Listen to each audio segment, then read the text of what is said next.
त्याच्यामुळे दोन शिवसेनेच्या गटांमधलीच ही लढाई होती. गोडसेंनाच द्यायचं होतं तर मग एवढे दिवस त्यांचे का वाया घालवले.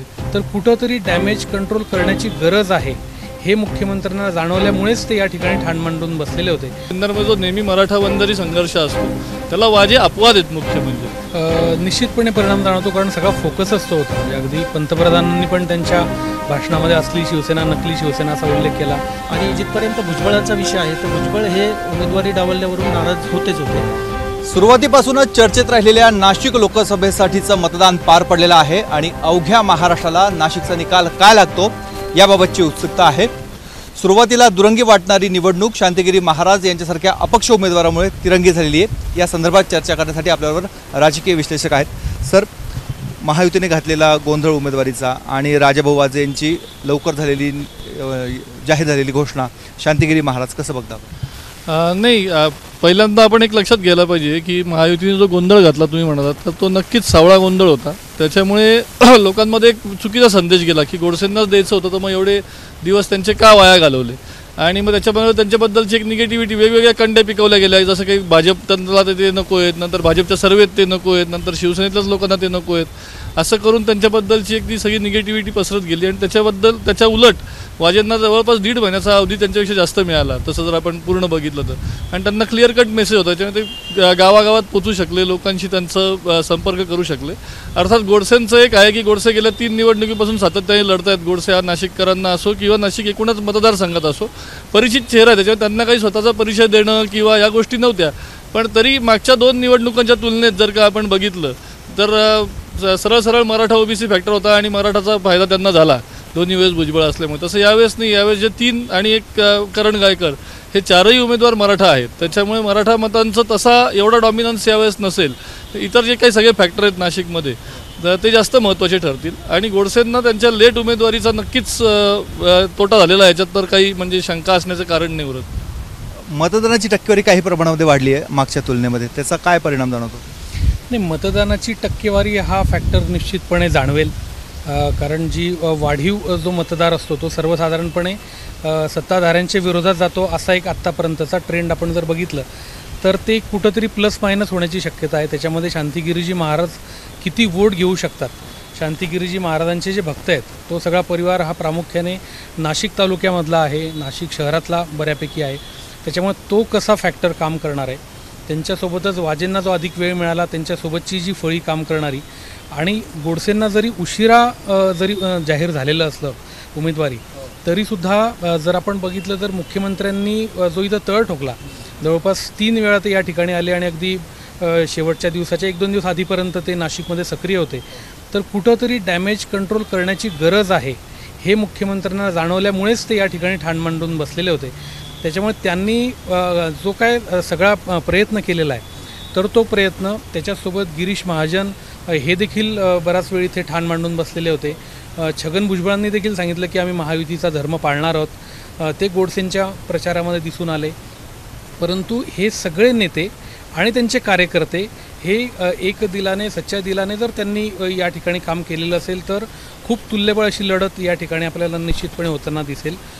परंतु हा जो वाढीव मतदानाचा टक्का आपण म्हटलेला तर तो कसा वर्क करतो त्याच्यावर बऱ्याच गोष्टी अवलंबून असणार आहेत. कुठले मुद्दे प्रचारामध्ये होते जे ठळकपणे प्रकर्षाने जाणवले आणि त्या मुद्द्यांच्या अवतीभोवती निवडणूक लढली गेली? बघा, नाशिक मतदारसंघाची रचना अशी होती की जवळपास 60% मतदारसंघ हा शहरी आणि उर्वरित ग्रामीण. तर त्याच्यामध्ये दोन्ही विभागाच्या ज्या समस्या आहेत, जे प्रॉब्लेम्स आहेत किंवा जे मुद्दे आहेत ते वेगवेगळे होते. तर शहराचा एक वेगळा मुद्दा आहे. तसं आपल्याकडे इंडस्ट्रीज आहेत, पण इंडस्ट्रीजमध्ये मोठे कुठलेही प्रोजेक्ट गेल्या 8-10 वर्षात आलेले नाही आहेत किंवा जे आहेत ते SMEs वगैरे, तर त्याची परिस्थिती अत्यंत दयनीय अशी आहे. आणि त्याच्यानंतर आपल्याकडे एकंदर बघितलं तर वाहतुकीचा मुद्दा आहे, अतिक्रमणाचा मुद्दा आहे, गोदा प्रदूषणाचा मुद्दा आहे. त्याच्यानंतर याचा मेट्रो, हे सगळे मुद्दे दिसलेत का प्रचारात? नाही, दिसले नाहीत. त्याच्यानंतरची निवडणूक जी आहे ती एकतर महायुती म्हटलं तर ती अंतर्गत मतभेद त्यांचे क्लिअर करताच अगदी शेवटच्या दिवसापर्यंत त्यांचं ते चाललं होतं मानापमान नाट्य. आणि तुलनेमध्ये राजाभाऊ वाजे यांची बाजू तशी पक्षी आघाडीवर म्हटलं तर ती बऱ्यापैकी पडकी होती, तरीसुद्धा त्यांनी शहर आणि ग्रामीणमध्ये चांगलं मतदान घेतलेलं आहे असं आत्ताची आकडेवारी सांगते. एक गणित मांडली जात होते, सिन्नरचा लीड कोणी तोडू शकणार नाही म्हणून वाजेंना दिलं. तशी खरीच परिस्थिती होती का? जुने नाशिकचं मतदान असेल किंवा सिन्नरचं मतदान असेल, त्या तुलनेमध्ये महायुती कुठपर्यंत दिसते? सिन्नरमध्ये असं आहे की वाजे हे स्वतः सिन्नरचे रहिवासी असल्यामुळे तिथले ते माजी आमदार होते आणि अगदी सिन्नरचे पहिले नगराध्यक्ष त्यांचे आजोबा होते. त्याच्यानंतर त्यांच्या बाकीच्या पुढच्या पिढीत पण कायम त्यांचे वडील असतील राजकारणाच्या प्रवाहात होते. सिन्नरमध्ये त्यांची नाळ खूप महत्त्वाची आहे आणि त्याचबरोबर त्यांचं विशेष म्हणजे सिन्नरमध्ये जो नेहमी मराठा वंजारी संघर्ष असतो त्याला वाजे अपवाद आहेत मुख्य म्हणजे.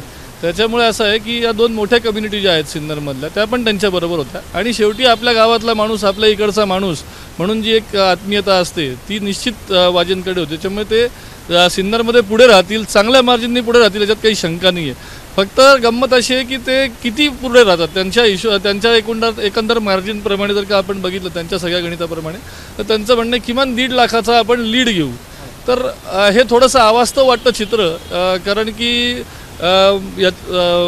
तिथे भाजपचा वोटर आहे, शिवसेनेची तिथे पकड आहे आणि शेवटी महायुती मोदी हे फॅक्टर कितीही नाही म्हटलं तर सायलेंट वोटर आहे. जसं सिन्नरमध्ये आहे तसंच इकडच्या शहरी भागात पण आपण जर का बघितलं सगळ्या तर सायलेंट वोटर आहे, जो काही वोकल नाही आहे, जो आपला जाऊन मतदानाचा हक्क बजावतो. तर त्याच्यामुळे नाशिकच्या कुठल्या पॉकेट्समध्ये काल आपल्याला दिसलं तुम्ही म्हणत तसं जुन्या नाशिकमध्ये थोडीशी मायनॉरिटीज आणि हे जास्त आहेत आणि त्याच्यामुळे आपल्याला असं वाटतं की सकाळपासून ते रांगा लागल्या. पण त्याचबरोबर आपण जर का बघितलं तर इंदिरानगर असेल, नाशिक पश्चिम असेल, या भागात सुद्धा तेवढ्याच मोठ्या रांगा होत्या आणि तो कोर भाजपचा वोटर आहे, भाजप शिवसेना यांचा वोटर आहे कोर. त्याच्यामुळे शहरात अंतिम आकडेवारी शहरातली आली अगदी शेवटची बूथ वाईज की आपल्याला अजून क्लिअर होईल की याचा विभागणी साधारणपणे कशी झालेली असेल.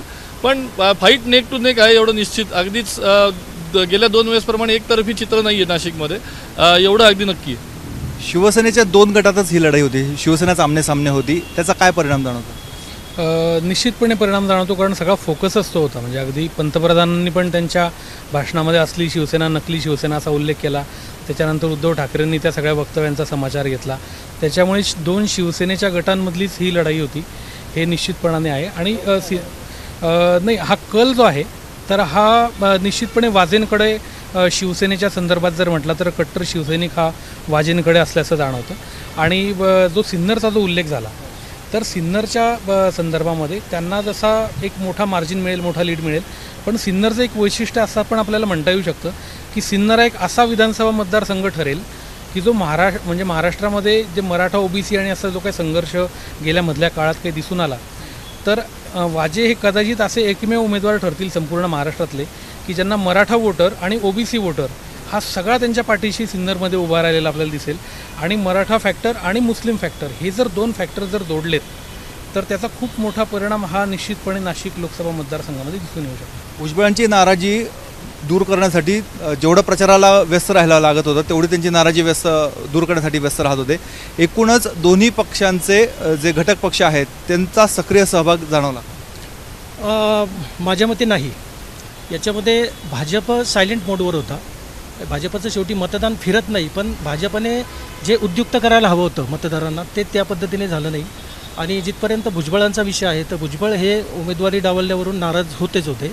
आणि इथे नाशिकमध्ये जो त्यांनी रोल प्ले केला तोच रोल त्यांनी येवल्यामध्ये पण प्ले केला की त्यांचे कार्यकर्ते कुठेही सक्रिय झाले नाहीत.